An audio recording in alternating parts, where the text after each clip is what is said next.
Hello, hello, hello. We are so excited to have everybody here tonight on a topic that has been requested a lot from this community. So I'll say personally, it's something I've been counting down and waiting for, in part because I know so many folks listening tonight live, as well as so many folks who are listening to the replays will get so much out of this. And then on the selfish front, I just think all of these individuals are amazing and have so much to bring. And I have so many personal questions for them and their work. So I know we're just going to have a wonderful and a meaningful night together. We always love to start just in the chat with a question to get y'all to engage as you come in. So as you pop in, if you want to tell us hello and where you're from. And let's see, I'm trying to think of something fun. March, I know a lot of families that I've been talking with right now are in the midst of spring breaks. Is there a particular fun trip, if you could go anywhere in the world, that you would like to go? So I'll let folks, if you want to add that to the chat, anywhere in the world that you would like to go on spring break and beyond. And we'll go ahead and dive in just a second. If any of our panelists, Kimberly, Reed, Terrence, do you have any place you would like to go for your ultimate spring break? Hawaii would be great. Yeah. Hawaii would be great. It would be great. I am scheduled to go to Iceland in August. So I don't get a spring break. So I am going to music festival in New Orleans in May 4th. And so that'll be my spring break. That New Orleans Music Festival sounds like a pretty good spring break. It's what it is. I just got back from the UK on yesterday, and it was so freezing that I will take anything that is remotely warm compared to that. Terrence, you should invite her to Hawaii with you. Yeah. We're making travel connections. Yeah. And I see in the chat, and I know, Matt, you've talked about this before, would have to be Disney World. That was my trip earlier this year for the first time since I was 7. That is definitely a highlight place. I see greetings from New York. Love to see New Zealand. Always wanted to go to Jazz Fest. You're welcome to visit Barbados. Wants to go to Greece. We have lots of great places here. So I would love to continue to see this as we move through our disclaimers. So I'll go ahead and get us started. And of course, as you come in, feel free to say hi, where you would like to go on your ultimate spring break, or not spring break, just travel. So just a note, this live stream is educational and is not intended to replace therapy. For treatment-related questions, please work with your provider or contact a local clinician. You can use the IOCDF's online resource directory at iocdf.org/find-help to locate a trained clinician near you. The International OCD Foundation is not a crisis hotline. If you are ever in crisis, or if you're ever feeling suicidal or unsafe, please go to your local emergency room or call 911 or the 988 Suicide and Crisis Lifeline by dialing 988. You can also access online at www.988lifeline.org. And finally, as always, we want to create a safe space. We want to be kind and respectful to everyone, but please do keep in mind that this is being broadcast on several social media platforms and is being recorded, especially as you ask questions. But please also know that we're just here to support one another. I always believe that anyone who shows up, who is here with us, you are advocating in the chat. You are a supporter for the other people around you. And that's a really beautiful thing. So we're really excited to have you here. And we just ask that you show the same kindness and respect to those around you that you would want in your own journey. So I'm going to dive in now to our awesome panelists so that we have a full 85, 90 minute discussion here. So we have some great folks here tonight to talk a little bit about self-help, or a lot of it about self-help. So we have Dr. Reed Wilson, who is a clinical psychologist who has spent his entire 30-year career in the field of self-help for anxiety disorders and OCD, including authoring 6 books. His book, Stop Obsessing, co-authored by Dr. Edna Foa, was the first ever self-help book on exposure and response prevention.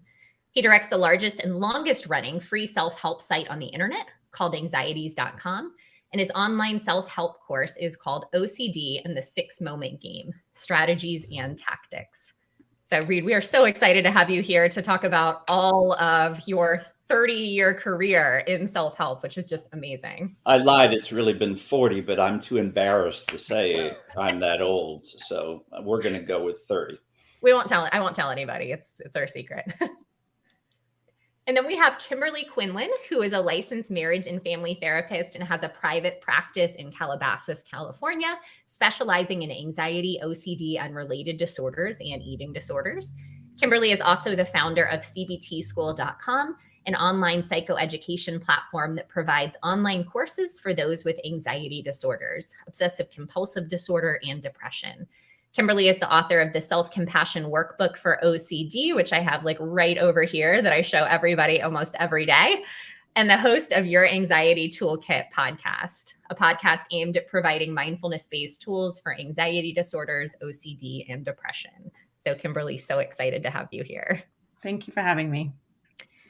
And then finally, we have Terrence Chang, who is a postdoctoral associate at the Yale OCD Research Clinic, where he co-leads the development and conduct of psilocybin trials for OCD. Terrence received his PhD in clinical psychology from the University of Connecticut. He has research and clinical experience in OCD, anxiety disorders, and PTSD, cultural diversity, exposure-based cognitive behavior therapies, and psychedelic-assisted psychotherapy.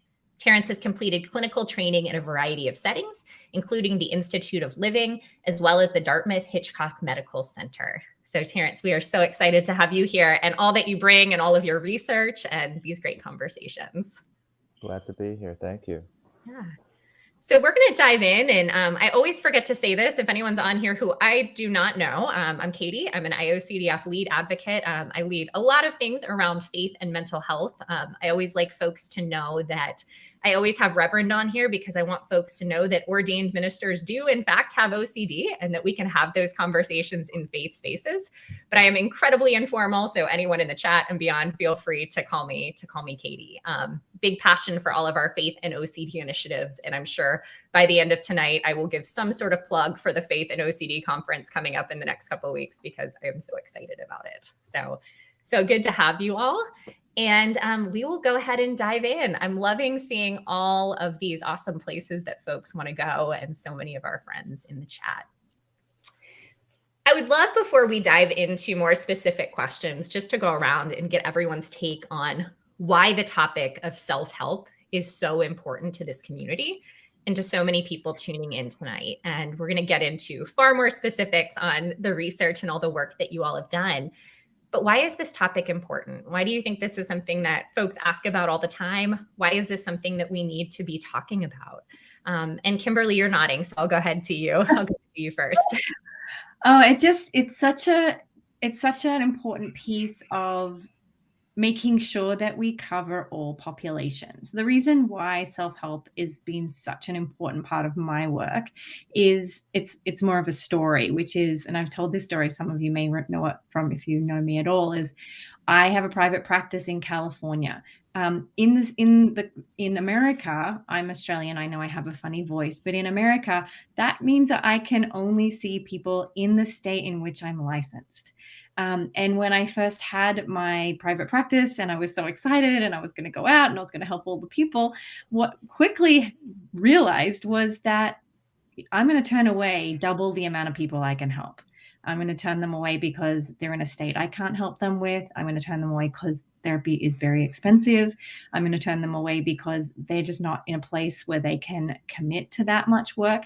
And so it was quite a downer for me to realize, like, I'm turning away people more than I am helping.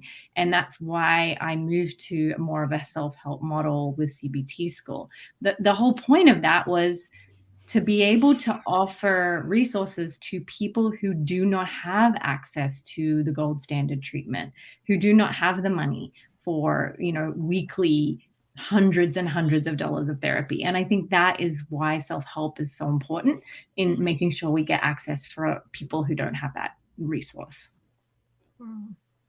Thank you so much, Kimberly. And I know we'll share more about CBT School tonight and just that desire, because it's hard when you get in and it's like, I'm going to help all the people. And there are these barriers in place that I know we're starting to really discuss. Terrence, I would love to hear from you. Why is this topic important? Yeah, I completely agree with everything that Kimberly has said. I think it's really honing in on the idea of accessibility being so important. Everyone deserves good mental health care. Everyone is susceptible to mental health problems. And we're existing in a system or systems where that care is not readily available. Um, so now I'm functioning mostly professionally in a research setting.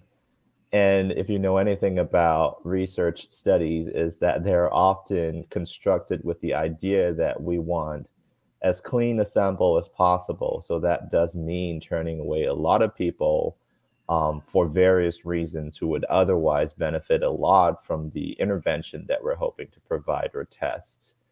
And self help is a great way to provide that care for people who are unfortunately turned away from research studies that could help them. Um, and yeah, like accessibility is such an umbrella term where we could go in many different directions if we keep that in mind when it comes to self help. But I'll stop there. I'm sure we'll go much deeper into those questions. And I'm sure that Dr. Wilson will talk more about the step care model that he's worked so hard on all these years. Yeah, that's definitely something we want to dive into tonight, and the accessibility piece. And I'm going to ask that in just a second. But first, Reed, I wonder if you could share with us just why is this important? Why is this something that you've devoted 30 or 40, but we won't say that, years of your life to? I'm not going to live that one down. So, well, I mean, let's just think, unfortunately for so many people, OCD is going to run the life cycle, or at least off and on in the life cycle. Well, where is self-help? Well, self-help gets me prepared for treatment, where I can be a collaborative partner. Self-help is part of treatment because you're given assignments and you gotta find a way to motivate yourself and to do that. If you have a successful treatment session, period with your therapist, and you finish up and you're doing great, then if you have another breakthrough set of symptoms, do we want you to have to return to treatment every time you have another struggle with another topic? We can't, the world can't afford that. We need to be, as therapists, teaching self-help so that when you leave treatment, you've assimilated, you've metabolized a protocol that you can brush off and use again in the future. So, that's important in and of itself. Probably the most important issue, as far as I'm concerned. I'll say again, can't afford to be treating people with OCD one-on-one in face-to-face treatment. There are too many people with OCD. 60% of them will never see us, never see a specialist. 15% of people refuse to even do ERP. And, ERP has a bad rap, although it's, tremendously effective for people who get it. When you talk to somebody who doesn't go into treatment, what do they say? So, well, I know what treatment's like. You have to face the things you're afraid of. I'm not going to do that. I don't want to do that. And that keeps them away, right? To say nothing of the stigma of having to show up. So self-help gives them a chance to be working and learning some of this stuff without having to face the kind of stigma. Who does tend to see them? Only 27% of people in the community who are therapists use the protocol of exposure treatment. 27%. That's, and that means you're being mistreated as the client. And so when you're mistreated, you never get the treatment that you need. The therapists that are seeing them have these negative beliefs about exposure. They themselves are intimidated by exposure. We have something we call therapist drift. And what therapist drift is, it means therapists in the community who aren't trained specialists start doing this work and get so intimidated and on their own that they drift away from the protocol over to what is most common, into a kind of talking therapy. So as far as I'm concerned, what I started doing self-help at 16 years old because I was in a circumstance where I was missing information in my life that hurt me terribly. And I made a declaration to myself at 16, literally, is I don't want anybody else to go through what I went through because of lack of information. So I want people to be educated consumers. So when they step in, when people step into our offices, that curtain closes, that door closes, nobody's watching us. We don't know what's going on for lots of people. I want somebody to go, I don't think this is what I've learned needs to happen. So I'll be quiet now because I could go on forever around this, but those are the essential ones. No, I'll stay on you for a second. You can keep going on with it because it's really, I think this is such an important topic. And do want to note for folks, I see that we have some great questions coming in already. We're going to chat for a little bit, but then make sure to go through and get to all of your questions. So please keep plugging those in. I'm keeping an eye on those and we'll move back to that. But I do, Reed, want to stay with you. And you started to speak to this a little bit, that you're such a strong advocate of the stepped care approach to treatment. I wonder if you can tell us a little bit about that and how does self-help fit in with that? Sure. And stepped care actually was generated out of Great Britain a number of years ago. And it essentially means that you think about a pyramid or just steps upward. The first step in treatment of either a physical problem or a mental health problem is anything that can be delivered inexpensively and can be readily accessible to help consumers understand what they need to know about their disorder and or any kind of self-help information and exercise and so forth that they can do. So self-help is step one.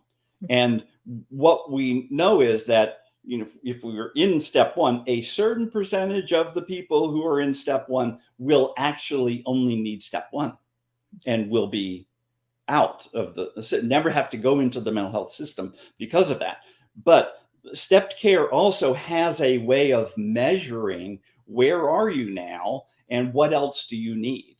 And if you need more help than this step one, you go up to that next level. And that might be, step one can be, self-help support groups that are held, websites, free seminars, so much of what IOCDF does, that's step one. Then as necessary, then they can go up to the next level, which might be group treatment or individual treatment. If doesn't finish the work, there may be treatment plus medications, partial hospitalization, so forth, right on up there. And that's what step care is. And so, as you're saying, I'm very strong advocate of stepped care. And I think it is so missing for us. We have tons of research now around self-help. But what we don't have clearly is going from there forward up those levels.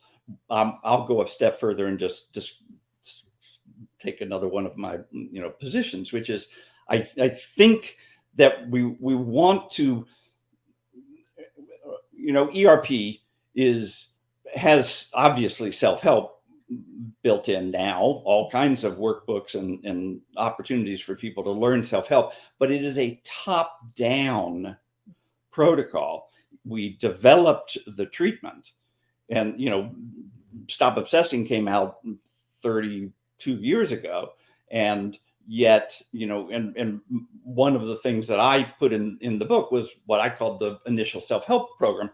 But then the next phase, part 3 of it, was your 3-week intensive treatment, where we were recommending you take 3 weeks off of work and you do this work that we're proposing, which basically was the treatment protocol built like you can do this on your own. And that's what I'm saying, top down. I think we need to be building this bottom up, where we start to develop a model that comes straight from self-help, helping people understand what in the world is this thing all about, and what do I have to do, and teach them a protocol. And what I want us to have is teach them a protocol and have therapists understand that as well. So once I go from step 1 up to seeing my therapist, she can say, oh, you're struggling here. Well, I know how to do this. Let me assist you further to strengthen, and challenge some of the things that you're having to do. That's what I think we want to be doing, not going self-help and then starting all over again when we do treatment. So step care is critical. And later, if we talk about some of the other research that's out, I can tell you what we know about the benefits of doing it that way. Mm-hmm. Yeah, I love this. And again, this is a topic I'm very passionate about, but just learning about and hearing from you, it's because there is often that piece of where individuals will start to learn on their own as they're seeking treatment, and then feel like maybe they have to start all over again with their treatment provider. And how you're framing it, which is so beautiful, is that this is a part of the process, and that they get to become a collaborative partner in their care moving forward, even with their therapist. Yeah. And we're not learning something brand new again, right? So, yeah. Okay, wonderful. Well, yeah, Terrence, go ahead. I would love to hear what that brings up for you, and also on the research side, what comes in with the significance of the stepped care model. Yeah, it really, the idea of a stepped care model is it is a great way to get a lot of wraparound care for most people. And it is also very consistent with the idea of early intervention. You see that approach being explored quite intensively in autism spectrum disorder or disorders on that spectrum. We unfortunately don't see it being explored too much in OCD. What we do see in OCD, and Dr. Wilson can correct me if I'm wrong, is that there's a lag to treatment consistently for folks with OCD. They don't come into outpatient treatment or talk to their provider about their OCD problems until an average of 7 years from first point of symptom awareness. So that's a lot of time to have to go by without any sort of intervention. And which makes the prognosis more difficult. Exactly. That we have that data, which says if the longer it takes to get into treatment, the more difficult the prognosis is. Yes. And self-help is, being the first part of that step care model, increases the chances that, prognostically speaking, people when they do come into treatment, they might come in, there's a chance they come in equipped with some knowledge about, what the ways are to treat OCD effectively. And that really improves uptake during treatment. Like you might cut down the number of sessions required, psychoeducation gets cut in half, and you launch right into exposures, and you're kind of like realizing, oh, I already did some version of this myself, and there's the sense of self-efficacy, like I've already done this, so I can do it, but maybe with someone else helping me, I could do it to a more intense or challenging extent. And all of that bodes well, like, oh, when you're assigned homework, we know that homework compliance is the best predictor of treatment response. Oh, I did some version of homework myself. This doesn't seem too odd. I understand this. So, like with a therapist guiding me throughout this process, I'm able to really benefit from the treatment. So there's, multiple reasons why we want to think about self-help and the step care model as a good way to approach OCD treatment. Let me just add something around that.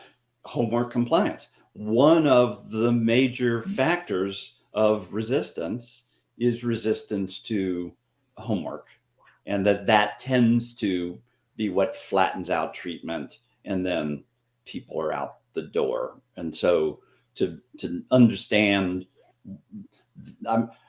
we don't want, people come into treatment so often, and it's the treatment protocol is told to them and assigned to them, and then they comply with the assignment, as opposed to what you mentioned earlier, Katie, around being a collaborative partner. I get this stuff. I want, we'll talk about later. I want to do this stuff.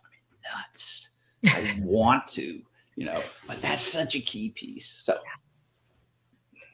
That was, and would definitely love to leave that. Even in my own journey, that was such a key piece from, well, I have to do this, to, well, I actually want to do this as a part of my journey, and I'm taking ownership over aspects of that. And I talk often publicly, when I was at my sickest, Shala Nicely was treating me and very much saved my life, and has become someone I look up to so much in this work, and was really the person who started to inspire me that it wasn't just about I don't know, feeling like, oh, I have to do these exposures, or I have to engage in this treatment, but I want to do this as I move towards my values and get better. I can actually have ownership over these things that I'm doing that might feel really, really challenging. And I feel like with her, there was an element of self-help in teaching me, how can I do this for myself moving forward throughout my life? Yeah, and just to say, you can also simultaneously hate doing it.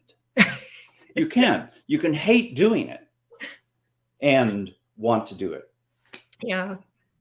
No, I love that. And Shala often she'd be like, you can be mad at me for this, and we can still want to do it together. And I love that.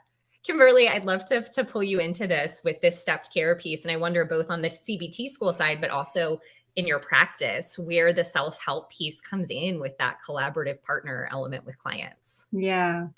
So when I first developed CBT School, and I created a course for OCD, I have an exit interview. It's like a questionnaire. And it was really just for me to understand, like, to what degree are people using this? Or am I even helping? Am I even making a dent? And after about a year, I found that one of the most common comments of people who had gone through the whole course, one of them was, this was what made me feel ready to go into therapy. And I immediately took that as a negative, thinking like, no, the purpose of the course was to help them so that they didn't need therapy, or that it was, until I had a shift in that. And I actually sat and had some conversations with people I now realize a big part of my work as an advocate is I'm a marketer. I'm a marketer not for my courses, but for the work, for the treatment. And I'm trying to show it and demonstrate it in a way that makes it feel easy to do, or bite-sized little portions, so that it's manageable in their mind. And I've found that the self-help model has been a stepping stone for people to actually show up to therapy, if that's in fact the level of care that they need. And that was once I realized that was such a win, in that it was there to help them through that pre-contemplation phase before they were ready to go, okay, let's just do this. And I love that is a part of my job now. Like, a part of my job is to ultimately sell them on treatment and doing the hard things and wanting the fear and so forth. The second piece, which I love, is one of the most common pieces of feedback I get is people are in, I hate to use the word wrong therapy, but I'll use it for the sake of not the gold standard, not the correct standard. And they've read a book, maybe even read Reed's work or my work, or listened to you and Ethan on these talks, and will come back and say, I heard this, but my therapist is saying this, and now I'm having the knowledge to actually question whether that's right or not. And that has been such a gift for me, is for them to come and DM me or email me and say, one person's saying this, but you're saying this, and I'm wondering that whether I'm in the wrong care. And that has been a gift. So I think of it again as, for me, self-help isn't just psychoeducation. It's also selling people on the process in a non-grimy, in a compassionate, respectful way. Oh, always compassionate. And I'm getting excited with you saying this. And for me, obviously on a much smaller scale than for you, but that's my favorite part really of advocacy. And for me, religious scrupulosity kind of work is getting those messages or those emails from folks saying, wait, I haven't been getting better. And I heard you, or I heard Kim, or I heard Ethan, or someone say something about ERP. What is that? I've never heard of it. And being that advocate for this overall treatment component and letting folks know there really is hope. And you're offering that through your courses and through your platforms. Right. Well, what I will say, and maybe we'll go into this, is I think too on social media, self-help gets a bad rap as if it's like fluffy, like very kind of like in the wrong direction. And I've heard a lot of people sort of taint the word self-help as if it's a bad thing. And I think it's important that we just, where a part of this whole talk is about recognizing that it's actually leading people towards either recovery or the level of care that they need. Mm-hmm. I think that's a great place to loop back, Reed, really to you with the research on self-help. And Kimberly, I've had that experience on social media too, where, I think folks do see it in a way that is very different from what we're talking about tonight. And Reed, I know you've done a ton of research on how self-help fits with treatment. So if you could speak a little bit more to the research side so that some of our listeners can understand why this is so significant, both to their treatment, but also to the research that's being done. Sure. And it's a mammoth amount of research already done. And I think we're pretty clear in the research that self-help is effective. There's some studies that say it's as effective as therapy, as ERP. And I don't think we need to go there. It doesn't need to be as effective as that. We're still working out nuances around, well, how long does an intervention need to be in self-help? How many sessions? And so, because it seems like you get, more than this and it doesn't help as much, and less than that, it's not as good. It seems like self-help that is simply the written word isn't quite as effective as ones that have auditory or video or components and so forth. And then we really have talked about 3 stages or types of intervention around self-help. One is the client guided, totally by myself, do it all myself. And then there is therapist guided. So I get some assistance and encouragement and so forth from a therapist, and then therapist directed. And the higher up you go, it is appearing that the more effective it is. However, just the therapist guided means we have studies that say just doing the initial screening and talking to the therapist on the phone before you begin is enough to bolster the response that they get from the self-help.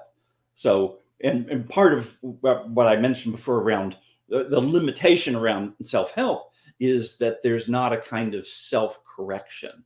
And that's why we want to the best of our ability, have the possibility of someone checking in with them to say, I think it's time to go to that next step with what you have. And that's what step care allows us to do that we've not been able to look at before.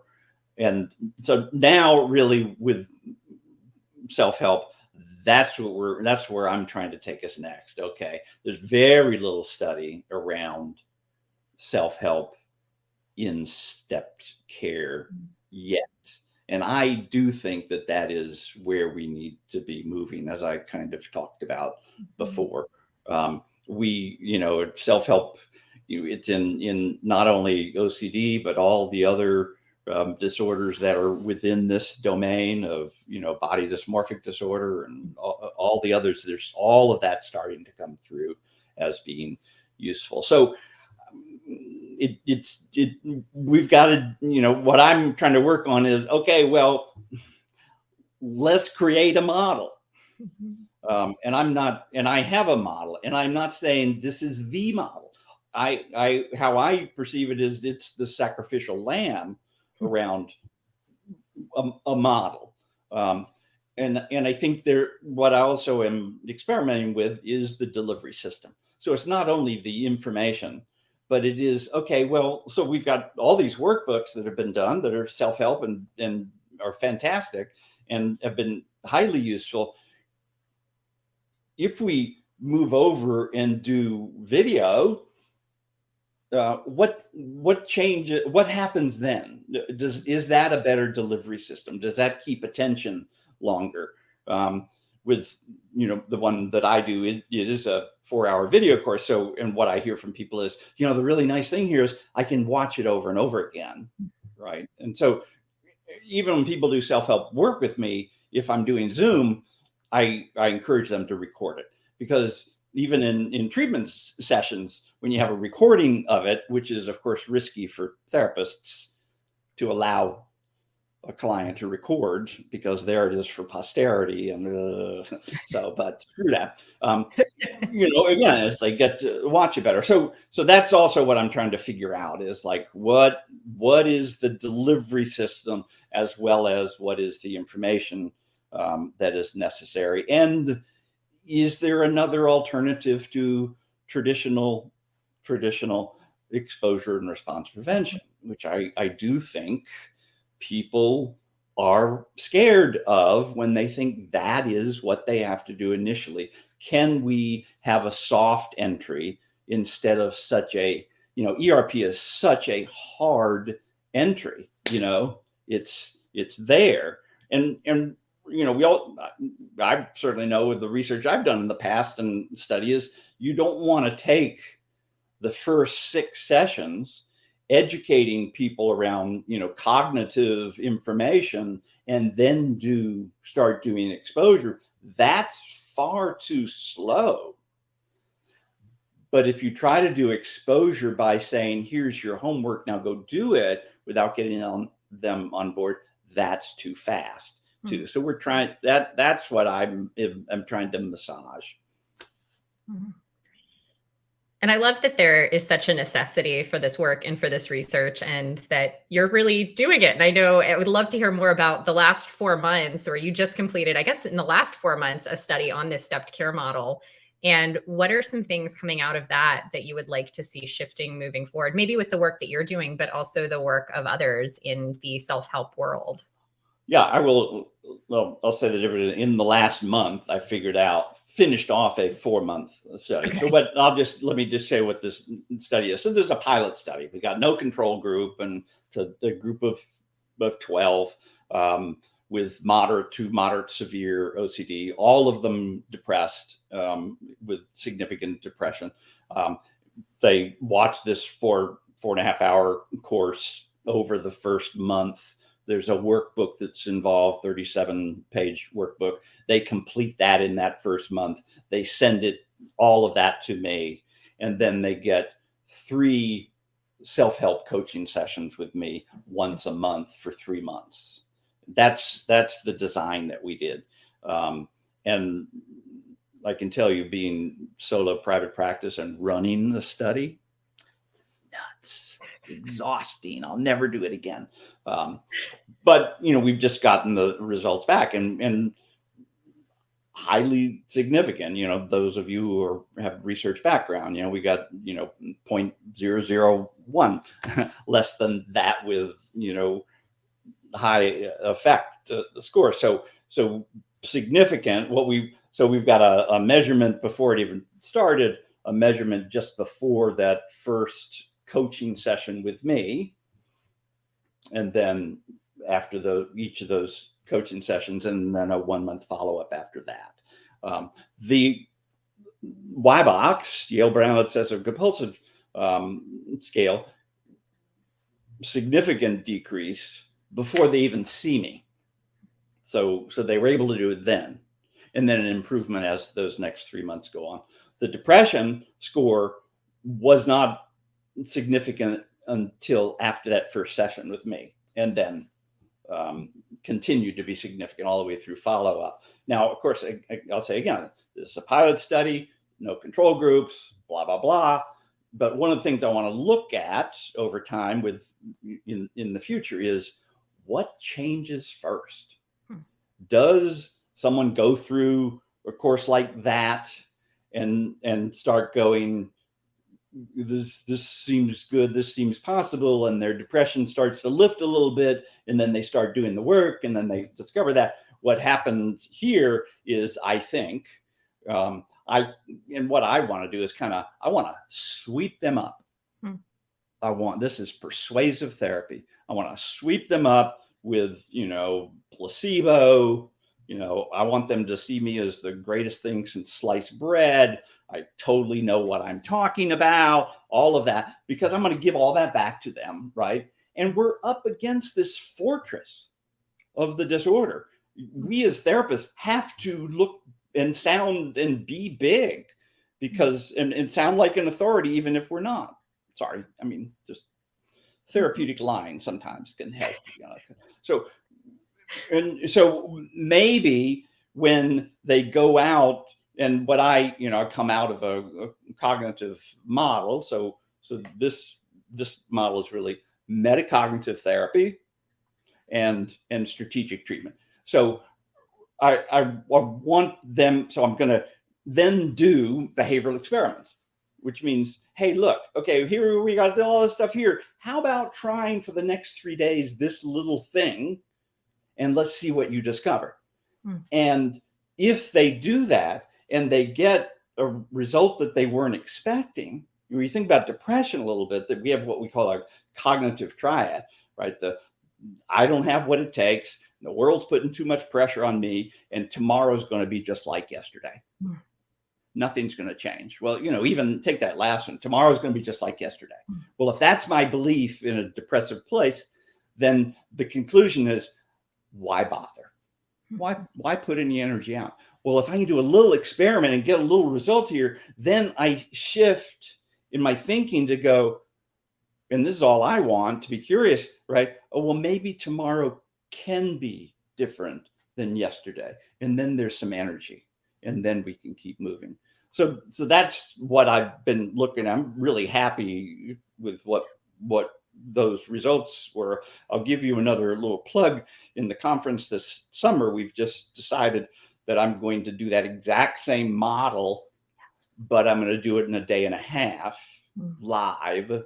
So instead of a 4-hour video, we're going to have 8 hours of presenting all that material, but live, and handle problems and deal with resistance and all of that stuff, with about 35 people in the room and 15 therapists in the room to help learn some of that kind of stuff. So that's what's coming up.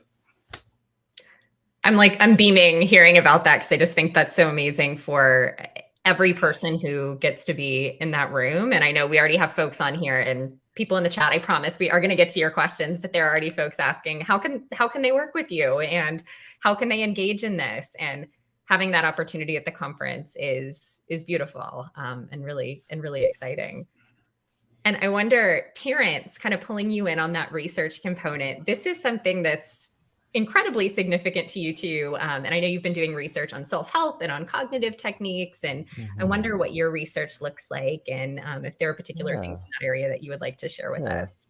Yeah, I want to chime in response to what Reed has shared. I think the possibilities are endless with self-help. You could really design a self-help model to fit your intuitions about what really influences later step up care, right? Like you might not necessarily always want to target OCD symptoms in the self-help first step, right? Like you might be thinking, okay, here's what I know about outpatient therapy. Homework compliance is very important. Self-efficacy is great. Therapeutic rapport is great. So let me design a self-help model that targets all those three peripheral things to gear them up for a successful treatment experience. And therein, you're not really targeting, the OCD symptoms per se. You might be targeting some of the peripheral factors, such as obsessive beliefs, right? Like these are transdiagnostic underlying cognitive drivers of the disorder. And you could, construct behavioral experiments to target those things. And those are things that I've worked with a group in Germany on. This is the group out of the University of Hamburg Medical Center. It's led by Dr. Stefan Moritz and co-led by Dr. Lena Jelinek. They've had a very inventive approach to self-help, which was basically a cognitive approach of conceptualizing or thinking of obsessions as hyperactivated clusters of information in your memory system. So whenever you encounter a trigger cue, right? Like let's say a dirty doorknob or something that looks suspiciously sticky on the surface of a table, your memory system becomes hyperactivated in terms of the little different constructs that are related to the idea of dirt or germs or disease. And obsessions are basically hyperactivations of these different concepts. So in their approach, they're really trying to weaken the associations between these concepts, and they do it through a technique that they've termed association splitting. I wouldn't go too much into the details of that, but that's basically another inventive approach to self-help. They've had some encouraging evidence for its efficacy. It does reduce OCD symptoms in the short term. And in many ways, they've expanded it to target those peripheral factors that I was just talking about. We're targeting all of these cognitive processes or biases that we know are quite common in OCD. They're not specific to OCD. You could see them in depression and other anxiety disorders. But if we target those, we might empower clients to have a more successful experience with stepped up care. And I see Reed nodding his head, so I'm well, sure that, motivation. Yeah. What's the first Yeah. step? It's like work on motivation. I can do this. That's self-efficacy. It's if nothing more, it's an attitude shift. And so what you're saying, Terrence, totally resonates with me in terms of the foundations to do the work. And that goes back to, Kimberly, what you were talking about as well with CBT School and those messages that at the beginning you thought, hey, well, I thought you wouldn't need to go to therapy. And it actually became, wait, this gave me the tools that I needed to actually get there as a part of this model. And I'd love to start, we have lots more to talk about, but even with some of the questions in the chat, I know at 7:14, Diliana asked, is there a website for self-help? Like, where do I actually get started with this? And Kimberly, would love to hear from you. Where can folks get started? And would love to hear about CBT School. And then Reed would love to hear how folks can plug in with your work as well. But I think tangibly, we have folks listening tonight who are like, how can I do this now? Yeah. The way that I have, this is just my model. So, I mean, of course, I'm going to divert to like any of Reed's books, and Reed's got some amazing, resources. The way that I, consider, if we're talking about step care, is I consider my podcast to be the first step for a lot of people, because there's no buy-in. They can just pull it up on their phone and listen and dabble, and then pull away as soon as they need, and then dabble again. And I feel like that is a really great introductory step for people to take. So for me, it's Your Anxiety Toolkit podcast. I love what Reed was saying before and Terrence was saying before about the research around the depression piece, because I think that when people, another thing that people write in the exit survey is just the hope that when you hear that there is a solution, the hope that that provides is a motivation catalyst. Being able to be told, like, you can get better. People get better all the time. We see it all the time. Just having that as a model to them is incredibly, hopeful. And I think in and of itself, I wish I had Reed's research to see, like, did they experience a reduction in depression after knowing that people get better? I think that that's really helpful. In regards to resources, I have CBT School and the podcast. I do know that IOCDF has OCD Challenge, which is another amazing resource. There's podcasts like the OCD Stories, which is a really motivational resource for people to use as well. Would we consider a podcast self-help? I think so. I think maybe mainly because in my case is I'm often telling stories about treatment and tools and things like that. And I think that that is another way to let people dabble, put their feet in, and then, It's step one. It's step one. Thank you, Kimberly. And Reed or Terrence, I would love to hear from you as well. For those in the chat who are asking, where do I get started? Do you have additional recommendations for where they might go? What website they might head to right now? And I know you have so much amazing work on this, Reed. But what would step one be for some of our viewers in the chat tonight who want to get started with self-care help, like now? Yeah, for me, I would just send them to the website, which is anxieties.com. It's a huge website, and it's all free self-help stuff. That's the easiest way. They'll find the OCD stuff. The people come and want to see me, they say, I've watched all your videos, which is, I've got a YouTube channel that comes out of anxieties.com, and I've got a bunch of clips that are just 3 to 5 minutes long. And, they just watch those, what Kimberly was saying, just, chewable bites, and they can watch that clip, and that's entertaining, that's interesting, and then open some thoughts up for them.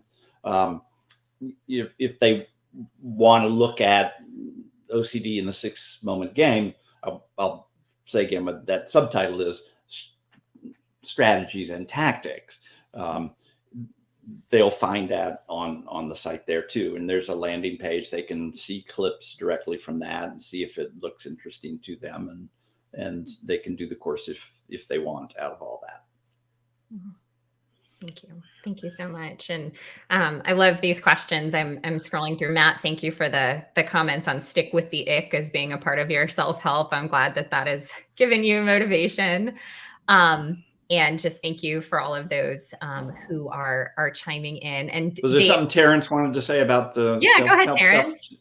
Oh, I think this town hall and other town halls like this is part of step one. Step one often involves psychoeducation and developing awareness about what is this a problem? This feels like a problem. And it's a load off people's shoulders. Oftentimes, I think almost consistently when people tell me, oh, when I realized I had OCD, I had language for this. And then I can focus my attention on what are the treatments for OCD. So oftentimes why we do these town halls is to provide and spread information and awareness about what OCD is, what OCD could look like. But in terms of self-help, really understanding, having, an introspective moment about you as a person, possibly with OCD, understanding what your needs are in this moment. Oftentimes people say, I just want symptom relief, right? Like, I just want to be rid of it. And they would, with that being the goal, turn to workbooks that target the symptoms. If the goal really is to have some sense of community around this, then they're in the right place too, right? They're seeing a lot of people with OCD who have spent years struggling with OCD, and there's community there too, right? So it really is, maybe requiring an introspective phase about what your needs are in this moment. If it's symptom relief, you know where to go. If it's something else, there are plenty of opportunities offered by town halls like this where you could get that sense of community or other sources of information. Thank you. And Terrence, thank you for that. Because we work so hard to make sure that there are multiple streams a week, so that not just that information is going out there, but so that individuals from the community perspective that you're highlighting can connect. Just like I'm looking at all of these conversations in the chat where individuals are supporting each other and offering love to one another and letting them know that they're not alone. And I'm always beaming when I watch these chats because we just have such wonderful humans who are here for the very reasons that we're talking about. I want to get into accessibility a little bit, and a question to transition us there. Grace asked at 719, from the age perspective, and we'll get into some other aspects, but what advice would you all give to those who are under 18 starting to navigate self-help? And she says under 18 because they're not legally adults yet in the US and sometimes cannot legally seek treatment because a guardian denies them needing help. And she says, I'm asking because I'm speaking to a local high school in 2 weeks about OCD. I think this is a great question. I know in my DMs, I get questions very consistently from minors saying, hey, my family isn't in support of me getting treatment. How do I find something that I can do on my own? Kimberly, I see you nodding and know you get this question as well, and wonder what advice you might give to Grace. And I'll go to everyone because I know we all have thoughts on this. Yeah, sure. I would extend this to I think social media has been given a bad rap, but I think social media has opened up so many doors for the youth right now to have Instagram and even TikTok, Facebook, where people can see this or see, advocates on social media and starting to hear little drops of, face your fear, or be kind and be compassionate, or ERP is a helpful treatment, and metacognitive therapy is another option. Like, I think that is the beauty of social media, in that people aren't, being pushed to the therapist that their parents have selected for them, or that the parents won't allow it. They're able to start to get that self-help and those seeds to be planted. I mean, I think of self-help as literally seeds that get planted. That is the beauty of self-help. There's seeds that get planted that, maybe they take some time before they're ready to raise their hand and get therapy, but they're listening, and I have a teen myself. Even though she's rolling her eyes half the time, she's still listening, and it's going in. And I think that is the beauty of social media for those who, haven't got access or can't, buy or consume online courses without parental consent. Thank you. Thank you. Yeah, and I think everything we've talked about, just what Terrence just finished saying about IOCDF and all the step one level stuff. It's either free or, for $18, I can get a workbook and have it delivered to me, and I can work out of there. I can't get into therapy. My parents won't let me, but I can study, I can listen, I can learn. Mm-hmm. And support groups too. Thankfully, there's a lot of support groups that are free. And I know I'm even starting to do some work with a group that's starting to do youth support groups specific to high school and college age students. That's going to start doing some OCD components. And so just all of the things that we're talking about. Terrence, I see you nodding as well. So I wonder what else you might add for Grace. Yeah, support groups are a great way to get free, if only just a one-time support. Maybe it might be that dose of hope infusion you need to hang on, wait till you're 18 and you're able to access your own treatment on your own terms. Yeah, looking for anything free, like anything free is good. The IOCDF often has resources and advertises all of this on all of their social media. There's a free town hall, there's a free support group. Talking to your local IOCDF or OCD chapter, right? Sometimes, some chapters may be quite active and they could run some support groups too. Having the courage and initiative to also reach out to outpatient clinics in your area, there's always the possibility that they're running community groups. I know I ran a community group out of the Institute of Living. This was not targeted towards OCD, but this was targeted towards queer and trans folks.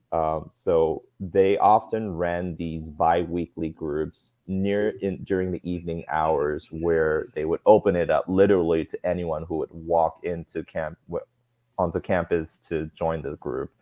And oftentimes we had people who were homeless. We had people who literally had no food, and like they had no medical insurance, etc., had no health insurance, but they could still get the help, the support. So all of these are wonderful things for people to think about. It just might take a little bit of brainstorming, but I think that's what the OCD forums are for. Like people get very creative, and there's amazing resilience in folks with OCD too. I would just add a caveat around support groups. There are bad support groups. I don't think there's that many of them in the community of OCD, and I don't think there's as many bad ones now as there used to be. But when you jump into a support group where people mainly talk about the medications they're taking and the side effects and the problems that they've had and the story of somebody else who's had, and then it turns out there's no guidance within it. There's nobody who's actually kind of a senior leader, and everyone's complaining about how things are not working and the bad therapist they had. Then you want to get out of there. That's all I got to say. Reed, so you're bringing up a great point, Reed. Could you actually, and this was something I was thinking about before, self-help is, to some people, they think of it as like the wild, wild west, right? Anything, you could literally find something and it's like self-help, So there's the credibility factor and the layer of possible accreditation. Is there something you would advise people who are seeking self-help resources for them what are some criteria that they might want to consider seriously before engaging with a particular self-help resource? You start. I think, it has to do with, do the research on who created this resource, right? Like who is this? Do they have the relevant experience in terms of what they purport to offer with this self-help resource? I think that's a starting point for me. Yeah, and what I said is the starting point. I think it's fine to stick your toes in a self-help group for a session and see how it goes and pull out if it doesn't look good. And the ugly part of it is that everything's bad, everything's negative. I had a knee replacement a few years ago, and I jumped in because actually my surgery didn't go so well like it should have, and I dropped into a forum, and I lasted half that forum session because it was all horror stories, and that's not why I came, and that was the end of it for me. So you can stick your toe in. I think it's safe to do it and just have your eyes open and listen to what they have to say and say, is this inspiring me? Am I experiencing joy in this group? And if not, I'm not coming back. So, but all that you said, Terrence, too, in terms of, is there a sponsorship somewhere? Is there a leader? Is this a leaderless group, or is there a leader, that with lived experience around OCD? And those are the main things, I think. Right. I want to mention a couple of quick things that came to me as you guys were speaking, is about the 18-year-old. I think there are two components to self-help. There's the education component, which hopefully we're providing here, and we have all of these resources. And then there's just the validation and the you're not alone component. And so I think if you're able to consume this, but then able to go to your school counselor just to have someone to tell, I have OCD, or I'm having these sexual obsessions, if it's someone you trust, I think even if they're not OCD trained, just having a school counselor, a place where you can go and say, I stay up all night ruminating. My parents don't know. I'm too afraid to tell them. Like, I think that can be really helpful.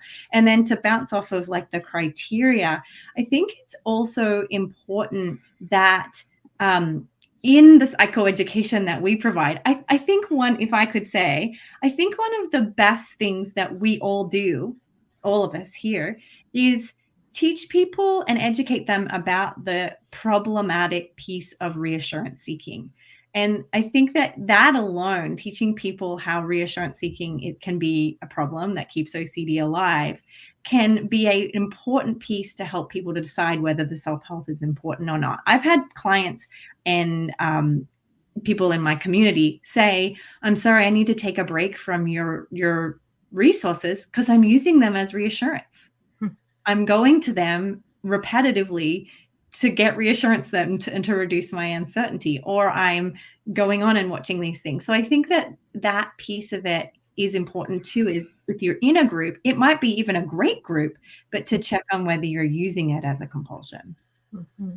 Yeah, and I think a little bit around just using it as a reassurance. People will say, I'm obsessing now, so I know what I need to do. Well, that doesn't always work very effectively. And so I often want people to say, I'm going to operate as though I'm obsessing right now and treat it as nothing. Because as soon as I start going, oh, I'm obsessing, I know what I need to do, there's all that voice that comes right on in behind it that says, are you sure? Right. And so if we can start figuring out how to tolerate the uncertainty simultaneously as we try to interrupt an obsession, because you can't really know when it is your theme, whether this is valid or it's just, it's, I would say, signal versus noise. So reassurance is everywhere. We have to think we're looking for reassurance in everything that happens. I need to remind myself that I do that automatically. Mm-hmm. Mm-hmm. I'd love to going back to the motivation piece, and Reed, I'm glad you brought this up with the groups. One of my biggest pet peeves sometimes in hearing from folks is, oh, I went to this group and now I feel really, really sad because I feel like we can never get better and everyone's just in a really tough place. And I run a lot of faith and OCD groups, and always my piece is I want folks to walk out feeling like there is hope. I can take a step forward. It can be really challenging, but I can get better. I can do this. I deserve to do this. And I'm looking at Diliana at 750 said, how can you improve or help with someone's motivation? And particularly in this area of self-help, or maybe even for Diliana, I'm not sure what specifically what you're speaking to, but even folks who might be on here that might have friends or family members who are doing self-help programs right now. How can we help to build motivation and let folks know that there is hope in taking a step towards treatment, even when it's really challenging? Kimberly, go ahead. Yeah. This is like my favorite topic. So we have to, when we're talking about self-help or homework compliance, when it comes to ERP, motivation is always one of the big factors we have to consider. But in order for us to understand motivation, we have to first look at what forms of motivation do we use. And most commonly, this is my experience, but anyone can weigh in if they have a different experience, is the most common form of motivation that folks with OCD use is self-criticism and self-punishment. Now, that is an innate part of our history. That is a part of why we've evolved as to here, is we use criticism and punishment as a way to keep us going with the crowd so that we comply. So a piece of this is that it works, but the problem with it is it adds a layer of shame and depression and hopelessness, which with someone with OCD, that's enough for them to bow out and say it's too hard, right? And so the piece that I really want to encourage as a part of the solution to this motivation is to work at growing other seeds. So imagine we plant a seed of self-criticism. That's one way you can get motivation. It usually comes with heavy consequences. There's another seed that is as successful, if not we now know way more successful, which is self-compassion. I call it the kind coach. It's the voice that you have that is encouraging, that tells you to keep going. It looks at your strengths and encourages you with your strengths, and it knows your challenges and it doesn't use your challenges against you. And if you can grow that seed, we have tons of research now to show that with self-compassion, you increase motivation, you decrease procrastination, you decrease depression, you increase a sense of I can soothe myself instead of needing other people. And so self-compassion is an incredibly important piece of the motivation game. It's not the only piece, but it's a much better way of managing having to muster up motivation to do exposures and so forth than self-criticism and self-punishment. I would say there's two core pieces to develop motivation. First is to have an outcome picture that is high value to me.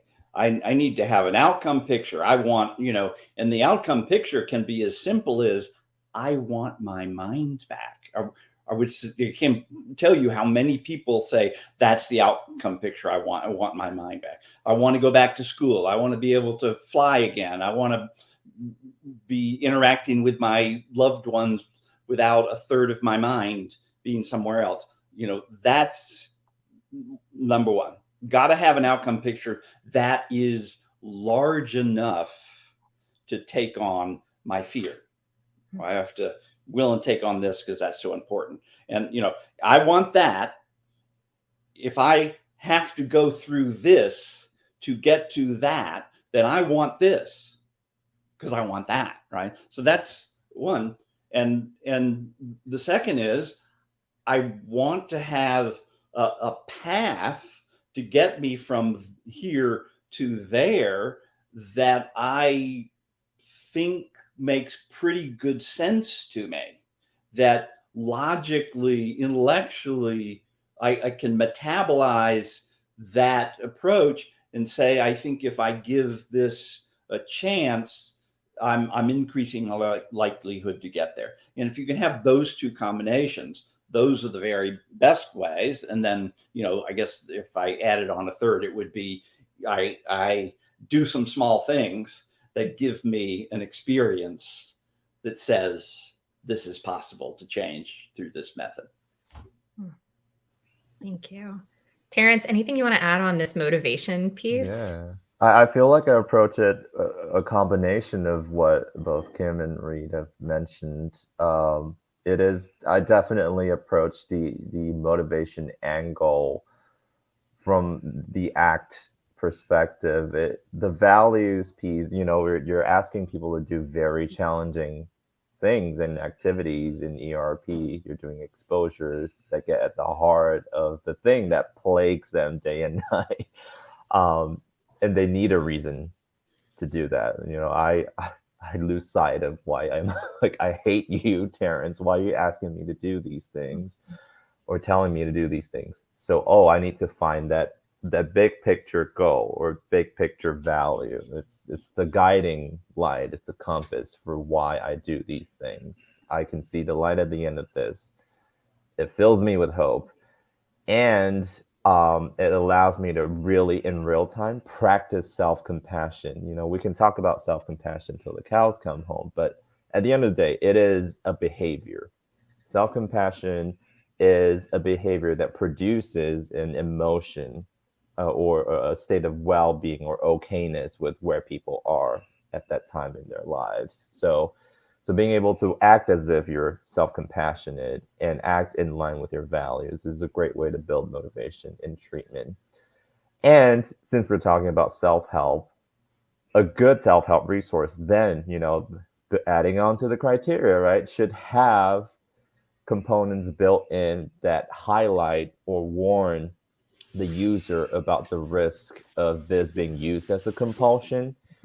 It should also have a component to target motivation if the goal is symptom relief, right? So the self-help resource should have all those criteria too. Yeah, and the other thing I would add is when I sit with Terrence as my therapist, the way he explains this to me, the way he conveys what needs to happen, gives me the sense of his authority and that I can follow his guidance by how he explains stuff. And so that's also very important. Thank you. Yeah, go ahead, Kim. I was gonna want to come back to you a little bit more on self-compassion too, and just this overarching theme of why this is so significant of self-compassion, mindfulness to long-term recovery if we're talking about self-help, but just also in general, this is such an important component. Yeah, it is, because we know that anytime we have shame, which we know people with OCD have a tremendous degree of, there is a sense of isolation, right? There's a sense of I'm the only one. There's something wrong with me. I'm broken. My brain is broken. And that's where I often worry about my folks who take my courses or so forth, because I'm concerned about the isolation and that they're not speaking to anyone. We know that shame survives really well in the dark and doesn't survive very well in the light.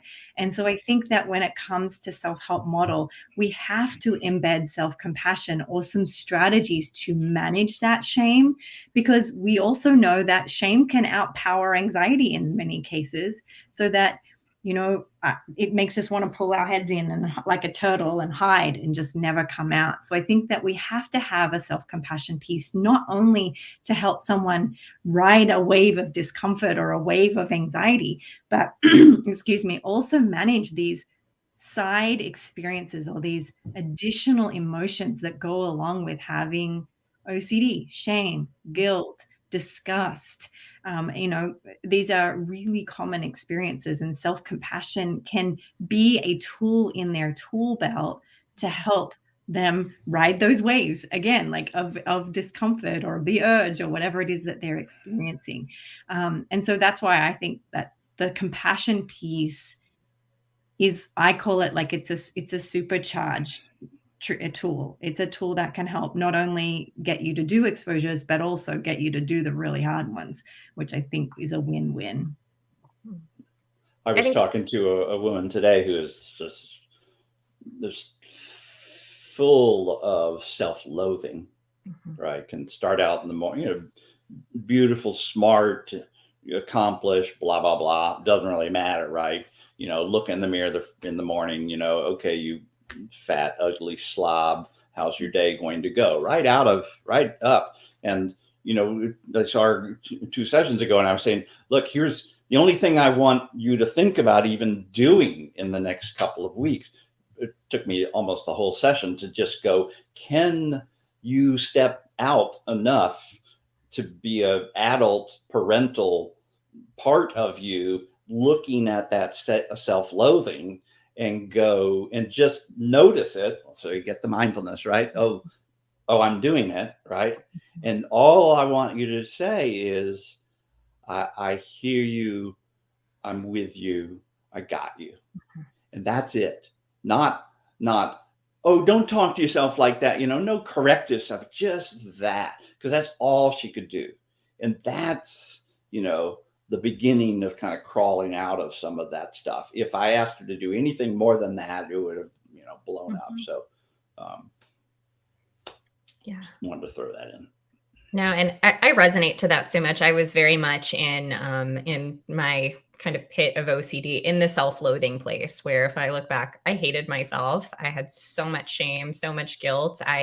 For a long time, it was, there was almost a sense of self-sabotage where I didn't allow myself to get better because I didn't think I deserved to get better because of the intrusive thoughts and because of the things that I was experiencing. And I talk about this often now. Self-compassion was a huge piece for me. And actually, one of the most challenging exposures of all was really to be nice to myself, but one of the most significant. And I saw Matt mentioning in the chat compassionate commitments. And I talk about that a lot in the groups I run and on social media, of how can we compassionately commit to take a step towards our values, being nice to us, being nice to ourselves if we don't do it perfectly, but continuing to step towards those hard things that are meaningful to us. So we always close the groups I run with, let's all set a compassionate commitment. And those compassionate commitments mean that we can step towards something super meaningful. And you know what? If it doesn't go perfectly, I'm going to give myself a hug and I'm going to do better tomorrow. I'm going to step forward in a different way, but always walking through that with a sense of compassion for ourselves, which is something that I did not have for most of my journey and was so game changing because of folks like you, Kimberly, and hearing the work that you were doing. I want to make sure before we start to close out for the night, so we have about 10 more minutes, and there's a huge topic that we haven't gotten to talk about a whole lot, and that's this accessibility piece. And we started to with that 18-year-old component. But Terrence, I want to come back to you with accessibility and diversity and building symptom awareness in diverse populations and diverse communities. Why is this significant, and where does self-help come into play with this? Everything that we talked about, we see it being part of the picture among folks that are historically marginalized, excluded, or that we don't see well represented in treatment centers for OCD and for everything beyond OCD. So we know that people often don't seek help for OCD because they might have to believe that this is something I should handle myself, like this is a personal issue. I shouldn't talk to anyone about this. There might be concerns about affordability, right? Like there might be concerns about this getting out to other people. Suppose, they seek help in the community health center, right? And there are other members of their community there too. So the fact that you see someone that there means that you're inadvertently disclosing that you are coming in for a mental health problem of some sort. So that's where self-help could really be so helpful, you're giving people a chance to get better, respecting the fact that they're at this stage in their illness identity development where they might not have come fully to terms that this is a problem, or they're not ready to disclose yet, or they might want to do it in their own terms at their own time. And self-help is the probably the best platform for that, for people who are exploring or having some additional challenges with the idea of stigma related to OCD. So because we also know that symptom awareness might be lower in certain groups that are historically excluded from treatment, we might want to think about self-help resources that really tap into education about what is OCD. So a lot of the information that the IOCDF shares, right, the brochures and fact sheets about what OCD is, it could even be, like intrusive thoughts about sexually assaulting a minor, right? Like that's OCD. That might not be readily available, right, or accessible to most people, much less people who are historically, they don't have a lot of experience in treatment or knowledge about, they're not really particularly psychologically savvy. Self-help would be a great way to offer that information to them, to destigmatize OCD, to instill some sense of hope so that they can then step up into other forms of care. Thank you. Thank you so much, Terrence. Reed or Kimberly, do you have anything to add on this accessibility piece in different communities? And this is a huge passion for me, I'll say. So my former role was in school chaplaincy with students from all different faith backgrounds and lots of different communities. And originally my passion for doing faith and mental health work actually came out of, I worked with a large group of Muslim and Hindu students that we had lots of conversations about what that looked like within faith communities, of talking to your clergy, whatever community that was, about your mental health. And there being a lot of shame around that and not wanting folks to know that you were seeking treatment or what that meant. So I started to be really inspired by an organization, some on here might be familiar with, Mon Mukti, that specifically does mental health type work for South Asian communities. And I ended up having these really amazing and brave students who applied to be ambassadors for them that actually would come to school and share with other students self-help resources and say, it is in fact okay for you to talk about your mental health within these faith communities and within these cultural communities. And I get emotional because I have lost some students in those communities as well. And it really inspired me. And Terrence, what you're talking about is life-saving for folks who don't have that access or where there is that stigma. I mean, it is absolutely life-saving. Thank you for saying that. Yeah, I agree. I think that that's a beautiful part of what the IOCDF offers, in that they have so many special interest groups for different communities. There's, a new one on chronic illness and OCD. There is the LGBTQ plus SIG. I think that I know there's many more, and I think if you could even put it in the private chat in the comments on like what the different SIGs we have, or go to IOCDF. I think that having those communities so that you could have those more nuanced conversations about how OCD impacts those communities, I think is really important. And I think it's important too, and I know there has been some town halls on this, is also to talk about how different groups, how ERP can shift for different groups, right? There's some exposures that you might not be, ready to do or comfortable doing if you're in a particular, community. And I think that we have to be very informed and respectful in how we assign exposures for that. I know I try to do my best to make sure I can include that in as many resources as I have, but I think those communities is where we can have those really good conversations. Absolutely. Thank you, Kimberly.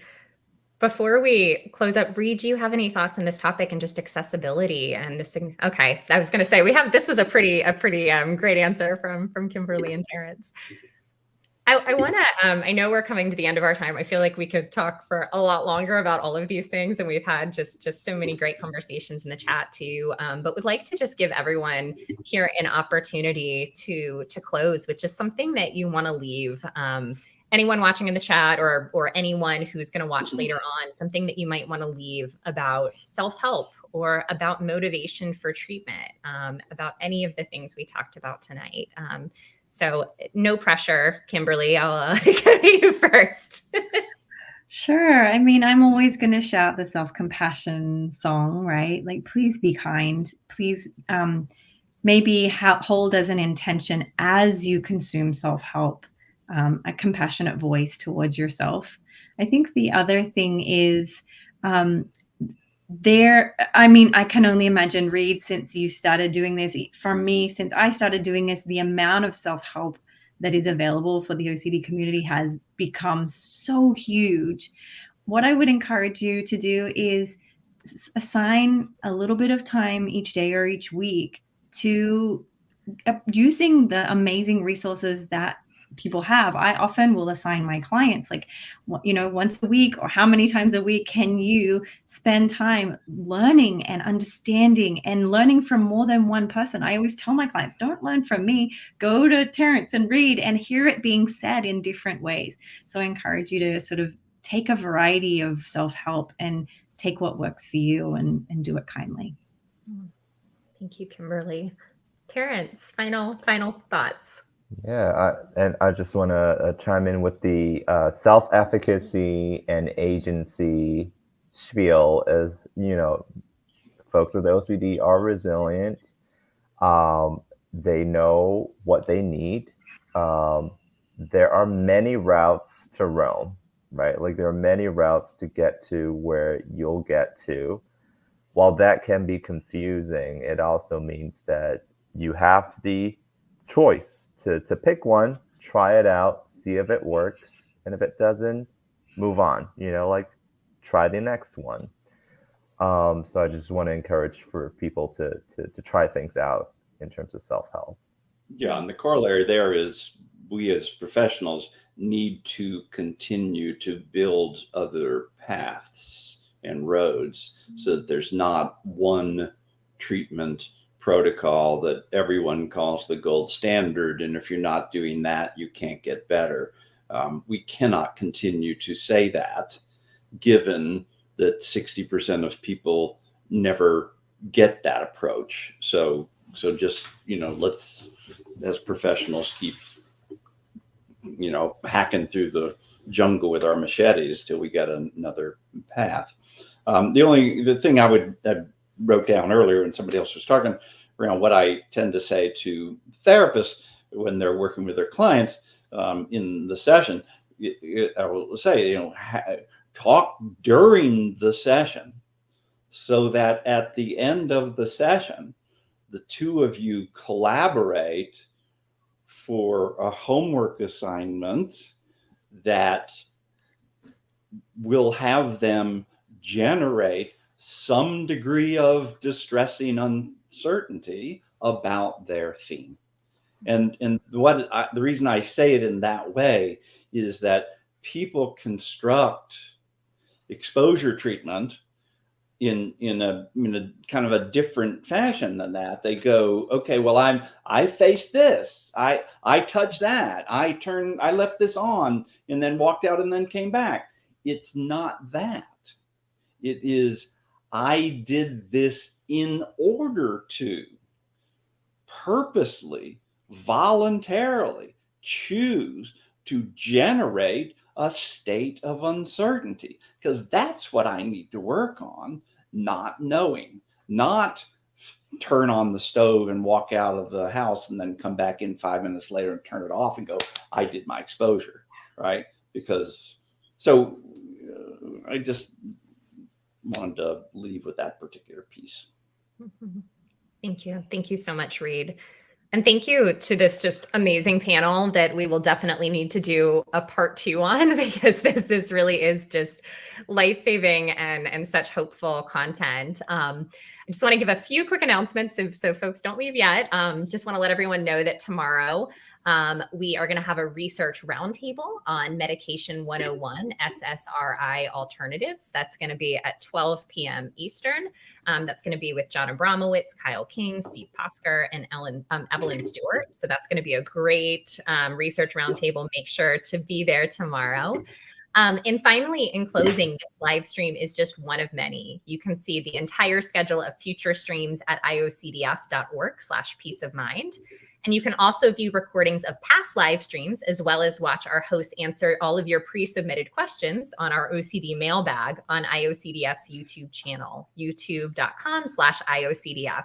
And as you heard tonight, there's an element of self-help there too. We really encourage you to go and look at the hours and hours and hours of content that we have there, talking about different themes, different treatment modalities.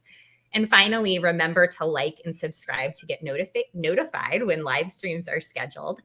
And just again, thank you all so much for being here. And always like to close just by reminding everyone that even wherever you are on your journey, that there really is hope. And I always want folks to hear that if you would have asked me 5 or 6 years ago, would I be here advocating or doing work around faith and OCD or talking with these amazing humans about self-help?